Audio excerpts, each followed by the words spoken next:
ओहो माँ, ये देखो सारी दाल फिर से बाहर निकल गई। अरे सारी कहाँ निकली है, थोड़ा बहुत पानी ही बाहर निकला है। अब पुराना कुकर है तो थोड़े बहुत नखरे तो दिखाएगा ही ना। थोड़े बहुत नखरे? माँ, बाबा आदम के जमाने का कुकर है ये। बाबा आदम के जमाने में प्रेशर कुकर नहीं हुआ करते थे, समझी। इसे तो तेरी नानी लाई थी अपने मायके से, और फिर जब मेरी शादी हुई तो उन्होंने इसे मुझे दे दिया था। अच्छा, तभी मैं कहूँ कि आखिर इतना प्यार क्यों है आपको इस फटेहाल कुकर से। तेरी नानी की आखिरी निशानी है ये कुकर। इसमें खाना बनाती हूँ तो ऐसा लगता है जैसे वो मेरे पास ही बैठी है और मुझे सब बता रही है। लीला, दाल में नमक आराम से डालना, तेज ना हो जाए। और जब इसमें दाल उफन कर पूरे चूल्हे पर फैल जाती है तब कुछ नहीं कहती नानी तुमसे? चुप कर, चल अब या तो आटा गूंद दे या फिर ये चूल्हा साफ कर दे। बता क्या करेगी? अब मैं आटा ही गूंद देती हूँ। अपना कुकर और इसका फैलाए रहता आप ही समेटो। ये कहकर प्रीति एक बर्तन में आटा लेकर उसे गूंथने लगी और उसकी माँ लीला चूल्हा साफ करते हुए उससे बातें करने लगी। लेकिन तभी अचानक लीला की सांसें उखड़ने लगी और फिर प्रीति, पानी। प्रीति ने फौरन लीला को पानी पिलाया, लेकिन लीला की खांसी और सीने का दर्द अब भी कम नहीं हुआ था। माँ रुको, मैं तुम्हारी दवाई लेकर आती हूँ। प्रीति फौरन लीला की चारपाई के सिरहाने रखी दवाई की बोतलें टटोलने लगती है, जो कि पूरी तरह से खाली थी। ये देखकर प्रीति और भी मायूस हो जाती है। माँ ने मुझे एक बार भी नहीं बताया कि उनकी दवाइयाँ खत्म हो चुकी है, अब मैं क्या करूँ? प्रीति, इधर आ बेटी। नहीं माँ, मैं तुम्हारी दवा लेने जा रही हूँ। नहीं प्रीति, वो पैसे मैंने तेरी शादी के लिए जोड़ कर रखे, उन्हें खर्च मत कर। तुझे मेरी कसम। कि तुम कैसी बातें कर रही हो माँ? तुमसे जरूरी मेरे लिए और कुछ नहीं है। तो मेरी खातिर मान जा बेटी। इधर मेरे पास वक्त कम है। नहीं माँ, ऐसे मत बोलो, मैं तुम्हें कुछ नहीं होने दूंगी। बस कर मेरी बच्ची, अब और नहीं लड़ पाऊंगी इस बीमारी से। अब मेरे जाने का समय आ गया है। तू मुझसे वादा कर, मेरे जाने के बाद तू गीता मौसी के बताए लड़के से शादी कर लेगी। माँ, ये सब अभी जरूरी नहीं है। तुम चलो मेरे साथ, तुम्हारी तबीयत बिगड़ रही है। नहीं, मुझे कहीं नहीं जाना। तेरे बाबा मुझे बुला रहे हैं। बस तू मेरी आखिरी ख्वाहिश पूरी कर देना बेटी। तेरा घर बस जाए और मुझे कुछ नहीं चाहिए। ये लीला के आखिरी शब्द थे। उसने प्रीति की गोद में ही दम तोड़ दिया। प्रीति का रो रो कर बुरा हाल था और फिर कुछ महीनों के बाद अपनी माँ की इच्छा पूरी करने के लिए उसने कुशल से शादी कर दी। ये रिश्ता उसकी मौसी ने कराया था। प्रीति की विदाई हो रही थी और तभी उसकी नजर अपनी माँ के पुराने कुकर पर पड़ी और फिर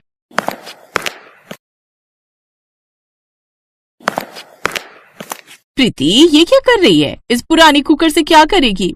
इसे अपने साथ ले जाऊंगी मौसी, माँ की आखिरी निशानी के रूप में। और इस तरह प्रीति अपनी माँ के उस पुराने कुकर को साथ लेकर अपने ससुराल पहुँच गई।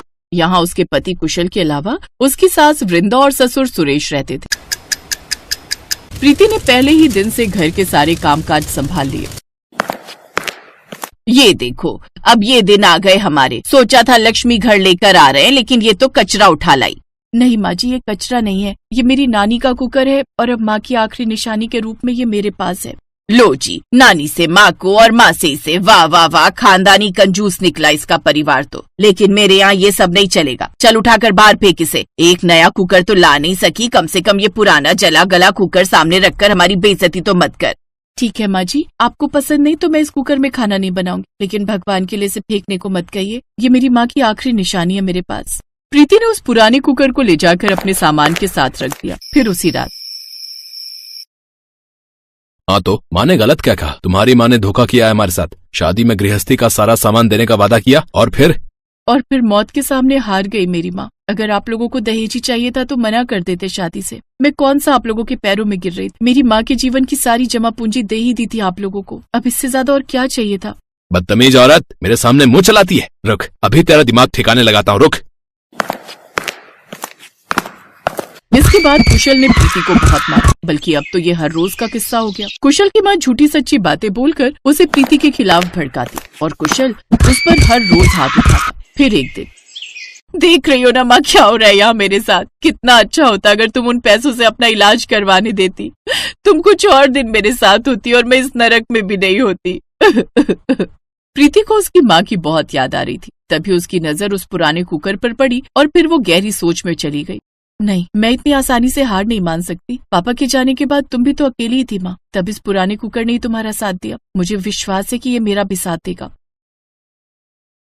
उस पुराने कुकर को हाथ में लेते ही प्रीति में एक अलग ही जोश भर आया था। कुशल और उसके सास ससुर ने उसे एक बार भी नहीं रोका और फिर जब वो वापस नहीं आई तो उसे ढूंढने तक की कोशिश नहीं की। अपने ससुराल से निकलकर प्रीति सीधे अपनी मौसी के पास गई और फिर, ये तू क्या कर आई प्रीति? कितनी मुश्किल से तेरी शादी कराई थी मैंने और तू अपना ससुराल ही छोड़कर आ गई। अब थोड़े बहुत कलेश तो हर घर में होते हैं बेटा। मेरी बात मान और लौट जा अपने घर। वो मेरा घर कभी था ही नहीं मौसी, अब मैं अपना घर बनाऊंगी। प्रीति माँ बनने वाली थी। प्रीति को अपने पैरों पर खड़ा होना था। उसने अपने कानों के कुंडल बेचकर एक कमरा किराए पर लिया और फिर वहीं से टिफिन बनाकर बेचने का काम फिर से शुरू किया। चूल्हा मिट्टी से बनाया और बर्तनों के नाम पर बस एक वही पुराना कुकर था उसके पास, लेकिन फिलहाल वो काफी था उसके लिए। कमाल कर दिया प्रीति तूने तो, इस बेकार से कुकर में इतना कुछ बना लिया।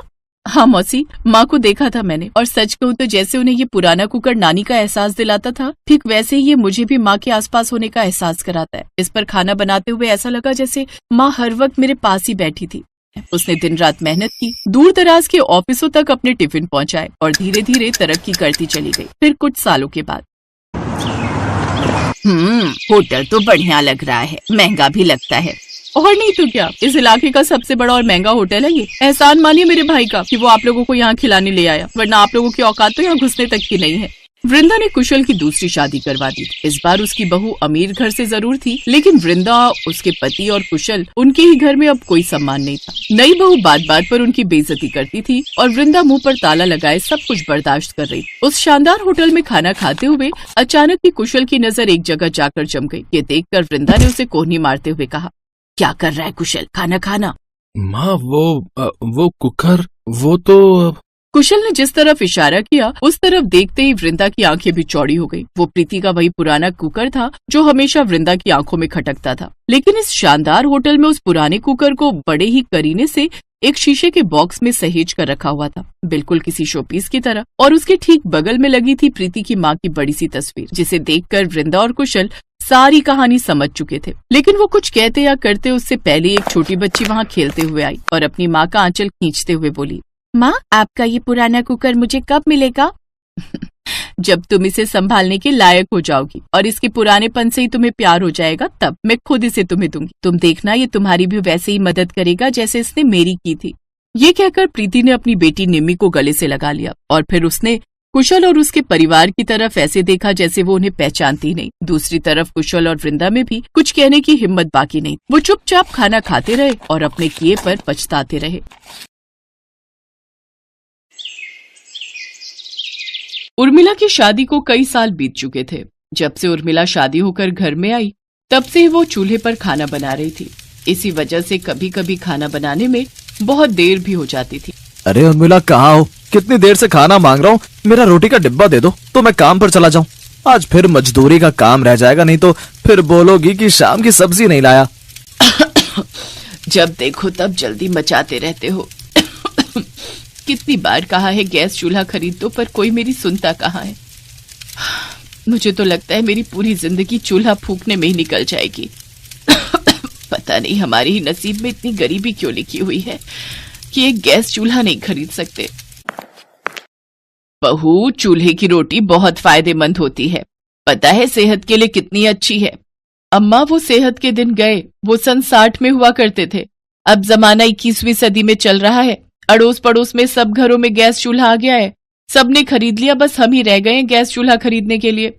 थोड़ा हाथ खुला होने दे, फिर हम खरीद लेंगे। अभी इतने पैसे ना है, तू तो सब जानती है। जानते हुए भी ये कुछ नहीं समझती। पति की रोटी देने का समय होता है तो ये रोजाना यही राग अलापने लगती है, गैस चूल्हा ले लो, गैस चूल्हा ले लो। अरे ले लेंगे जब पैसे होंगे। अभी काम चल रहा है ना चूल्हे पर रोटी बनाकर। उर्मिला बहुत परेशान थी। ना ही उसकी सास सरला उसकी सुनती थी, ना ही पति सुनता था। बेचारी इतने सालों से कह रही थी कि गैस चूल्हा ले लो, घर में चूल्हे पर रोटी बनाने में बहुत दिक्कत होती है, पर दोनों उसकी बिल्कुल भी परवाह नहीं करते थे। उर्मिला की एक पुरानी सहेली इस गांव में ही रहती थी। कभी कभी उर्मिला अपनी उस सहेली से मिलने उसके घर चली जाती थी। अरे उर्मिला, आओ ना, बहुत दिनों बाद आई हो। तुम बैठो, मैं तुम्हारे लिए झट से चाय बना कर लाती हूँ। तुमने ये गैस चूल्हा ले रखा है ना? हाँ, मुझे तो 3 साल हो गए। पता है कितना सुख है गैस चूल्हे का, फटाफट से खाना बन जाता है। अब तू भी कब तक स्टोव और अंगीठी पर खाना बनाती रहेगी? तू भी अब जल्दी से गैस चूल्हा ले ही ले। कब से तो बोल रही हूँ ले दो, पर घर में कोई मेरी सुनता ही कहाँ है। तू सही है, तूने पति से कहकर गैस चूल्हा खरीद लिया, पर मेरी इतनी अच्छी किस्मत कहाँ है कि मैं गैस चूल्हा खरीद सकूं। अच्छा, मैं चलती हूँ, तू भी आना किसी दिन। आ तो जाऊंगी, पर स्टोव पर बनी हुई चाय में मिट्टी के तेल की बदबू आती है, इसीलिए तो मैं तेरे घर आकर चाय नहीं पीती। अब तेरे घर जल्दी से गैस चूल्हा आ जाए तो उस पर बनी हुई चाय पीऊं। तेरे मुंह में घी शक्कर, काश ऐसा हो जाए। अच्छा, चलती हूँ। उर्मिला सहेली के घर से वापस घर जाने लगी। रास्ते से एक सेठानी जा रही थी जो उर्मिला को जानती थी। अब मुझे ही कोई रास्ता ढूंढना होगा। गुड़िया के बापू तो मुझे नहीं लगता इतना महंगा गैस चूल्हा खरीद कर देंगे, इसलिए मुझे खुद ही पैसे जोड़ने होंगे। अरे उर्मिला, कोई रोटी बनाने वाली हो तो मुझे बताना, मुझे काम पर रखना है। 2000 रुपए दूंगी महीने के। 2000 रुपए? अगर मैं इनके घर रोटी बनाने के काम पर लग जाऊं तो मेरे पास भी पैसे जुड़ जाएंगे। क्या हुआ, चुप क्यों है? सेठानी जी, मैं भी आजकल खाली रहती हूँ, घर के काम जल्दी हो जाते हैं। अगर आप कहो तो मैं रोटी बनाने के काम पर लग जाती हूँ। हाँ तो ठीक है, मुझे कोई परेशानी नहीं है, लेकिन सुबह 9 बजे आना है काम पर। सेठ जी दुकान पर चले जाते हैं, उन्हें रोटी सब्जी देनी होती है। आ जाएगी 9 बजे? हाँ हाँ सेठानी जी, मैं आ जाऊंगी। उर्मिला को थोड़ी खुशी मिलती है कि अब उसे काम मिल गया है। अब वो खाना बनाने का काम करके पैसे जोड़ लेगी और कुछ ही दिनों में गैस चूल्हा भी घर आ जाएगा। वो घर जाकर अपनी सास और पति से इस बारे में बात करती है। तू सुबह 9 बजे रोटी बनाने जाएगी सेठानी के घर, तो घर के काम कौन करेगा? सुबह सुबह 9 बजे मोहन ने भी तो काम पर जाना होता है, बच्चों को भी देखना है। अब इस उम्र में मैं तो घर के काम नहीं कर सकती और ना ही बच्चों को संभाल सकती हूँ। अम्मा जी, आप चिंता मत करो, मैं सारे काम निपटा कर ही जाया करूंगी। थोड़ा जल्दी उठ जाऊंगी, पर मुझे पैसे जोड़ने हैं। तेरी जैसी मर्जी, पर काम के साथ साथ अपनी तबीयत का भी ख्याल रखना। पता चले ज्यादा काम करने से बीमार हो गई तो इतने पैसे ना है कि तेरी दवाई के इलाज में खर्च करूं। उर्मिला चुप रहती है, वो कुछ नहीं बोलती। अगले दिन उर्मिला सुबह 4 बजे उठ जाती है और घर के सारे काम खत्म करने लगती है। पानी भरना, घर की साफ सफाई, रोटी सब्जी सब बनाकर सारे काम निपटाकर उर्मिला सेठानी के घर काम पर 9 बजे पहुंच जाती है। सेठानी के घर का सारा खाना बनाना, फिर उसके बाद उर्मिला 12 बजे दोपहर की रोटी वगैरह बनाकर वापस घर लौटती थी। उसे बस अपने घर के लिए गैस चूल्हा खरीदना था, इसीलिए वो इतनी मेहनत कर रही थी। 1 महीना बीता। सेठानी ने उर्मिला को महीने की पगार 2000 रुपए हाथ में दी। उर्मिला बहुत खुश थी कि चलो 2000 रुपए तो मिले, अब वो ऐसे ही 1-2 महीने में गैस चूल्हा भी खरीद ही लेगी। पर जैसे ही उर्मिला घर पहुंची तो उसने देखा उसकी सास सरला की तबीयत अचानक बिगड़ गई है। क्या हुआ अम्मा जी को? पता नहीं, बोल रही है सांस उखड़ रही है, डॉक्टर के पास लेकर जा रहा हूँ। मैं भी चलती हूँ, घबराओ नहीं, अम्मा जी की तबीयत ठीक हो जाएगी। मोहन और उर्मिला सरला को डॉक्टर के पास लेकर जाते हैं। सर्दी का मौसम शुरू हो गया, मौसम का बुखार आया है, कुछ दिन ठीक होने में लगेंगे। ये कुछ दवाइयां लिख कर दे रहा हूँ और मैंने इंजेक्शन भी दे दिया है, जिससे सर्दी खांसी में आराम आएगा और सांस भी नहीं उखड़ेगी। इतने पैसे हुए डॉक्टर साहब, इन्हें बाहर की दवाइयां लिख कर दे रहा हूँ और मेरी फीस के साथ लगभग 800 का खर्चा आएगा। 800? मोहन अपनी जेब में हाथ डालता है तो उसकी जेब में 300 रुपए रखे थे। अब क्या करूं, मेरे पास तो पैसे भी पूरे नहीं है। डॉक्टर साहब को पैसे कैसे दूंगा, दवाई कैसे लेके आऊंगा? चिंता मत करो, मुझे आज ही महीने की पगार मिली है। ये लो 2000 रुपए रख लो, अम्मा जी की दवाई और बाकी चीजों के काम आएंगे। पर उर्मिला, ये पैसे तो तू गैस चूल्हे के लिए जोड़ रही है ना, तूने मुझे बताया था। सुनो जी, अम्मा जी की सेहत पहले जरूरी है। गैस चूल्हे का क्या है, वो मैं कुछ महीने बाद ले लूंगी। पहले अम्मा जी का ठीक होना जरूरी है। उनके लिए कुछ पौष्टिक खाने की चीज भी खरीद लाना, फल, हरी सब्जियां। मैं उनके लिए कुछ अच्छा खाना बना दूंगी। अपनी बहू की बातें सुनकर सरला की आंखों में आंसू आ जाते हैं। वो कितनी खुश नसीब थी कि उसे उर्मिला जैसी अच्छी बहू मिली थी। कुछ दिनों बाद सरला की तबीयत ठीक हो जाती है। सरला ने अपने स्वभाव को बदला। बहू, रोटी सब्जी की चिंता मत करो, तुम नहा धोकर तैयार होकर कुछ खा लो, फिर काम पर चली जाना। पीछे से सब कुछ मैं संभाल लूंगी। बच्चों की और घर की बिल्कुल चिंता मत करना। तुम भी तो थक जाती हो, घर का काम भी देखो, बाहर का भी देखो, क्या क्या करोगी? और मैं तो घर पर ही रहती हूँ, घर के काम आराम से कर सकती हूँ। थोड़ा शरीर चलता रहे तो सेहत भी ठीक रहती है। जाओ, तुम अपने जरूरी काम कर लो, तब तक मैं तुम्हारे लिए खाने का कुछ बना देती हूँ। ठीक है माँ जी। माँ जी, एक बात बोलूं? आप बहुत अच्छे हो। मैं कहाँ बहू, ये कहो कि तुम बहुत अच्छी हो। तुम भी तो इस घर की इतनी चिंता करती हो, इसलिए मेरा फर्ज बनता है कि मैं अपनी अच्छी बहू का हमेशा साथ दूं, तुम्हें सहयोग करूं। परिवार के प्यार से उर्मिला को हिम्मत मिलती है। अगले 2-3 महीनों की मेहनत से उर्मिला पैसे जोड़कर अपने घर के लिए गैस चूल्हा खरीद ही लेती है। बहू, तूने ये गैस चूल्हा खरीदकर बहुत अच्छा किया। इस पर तो झटपट रोटी सब्जी बनकर तैयार हो जाती है। सचमुच गैस चूल्हे का कितना सुख है। अब तो माँ मेरे लिए भी झटपट रोटी बनाकर तैयार कर देती हैं। कुछ भी कहो, गैस चूल्हे का बहुत सुख है। ये सब आप सबके और भगवान के आशीर्वाद से ही हुआ है। सुनिए, मैं आपसे और माँ जी से पूछ रही थी, क्या मैं आगे भी सेठानी जी के घर में काम कर सकती हूँ क्या? अगर तुम खुश हो तो मुझे कोई आपत्ति नहीं है। हाँ बहू, जरूर करो। अपने पैरों पर खड़ा होना कोई बुरी बात नहीं है। मैंने सुना है शहर में तो औरतें आदमियों के साथ कदम से कदम मिलाकर चलती हैं, तो फिर गांव क्यों पीछे रहे। तुम बाहर का काम देखो, मैं घर संभालूंगी। ऐसे ही तो मिल बांट कर घर चलता है। अभी तो तुमने बच्चों को स्कूल में डालना है, पढ़ाना है, लिखाना है, बहुत जिम्मेदारियां हैं। और अब तो घर में गैस चूल्हा भी आ गया है, तो रोटी सब्जी बनाने में तो मुझे अलग ही मजा आता है। इसलिए अब रसोई तो मैं ही संभालूंगी, तुम सेठानी की रसोई संभालो। ये भी खूब कही माँ जी। सास की बातें सुनकर हंसते मुस्कुराते उर्मिला अपनी सास के गले लग जाती है।